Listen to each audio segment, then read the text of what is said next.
Hello' everyone, আজি আমি nails কৰিম। এই নখৰ অৱস্থা দেখিছে, একদম নাই। ওচৰৰ পৰা দেখাইছোঁ নখটো কেনেকুৱা হৈছে, সেয়া চাই লওক। অলৰেডি এটা নখত আমি এক্সটেনশ্যন আৰম্ভ কৰিছোঁ, এইটো ওচৰৰ পৰা দেখাইছোঁ।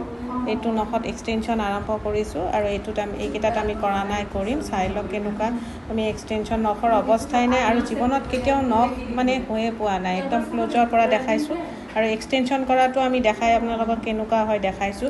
আৰু এইপিনে চাওক, এইপিনে ইহঁতে এজনীয়ে ফটো উঠাই আছে। এয়া নিজৰ নখত এক্সটেনশ্যন কৰিব, এয়া দেখাই দিছোঁ। এয়া নিজৰ নখত এক্সটেনশ্যন কৰিছে আৰু এইপিনে তাই নিজৰ নখত এক্সটেনশ্যন নকৰে, নিজৰ নখতে নেইল আৰ্ট কৰিব এয়া। আৰু এখন তাই অলৰেডি UV লেম্পত সোমাই থৈ দিছে এক্সটেনশ্যন কৰিবৰ কাৰণে। সিহঁতে ফুল প্ৰেক্টিচ কৰি আছে, এয়া কমপ্লিট প্ৰেক্টিচ হয়। এয়া নেক্সট নেইলছ লগাবৰ কাৰণে এয়া ট্ৰাই কৰি আছে, ফেক নেইলছ এয়া।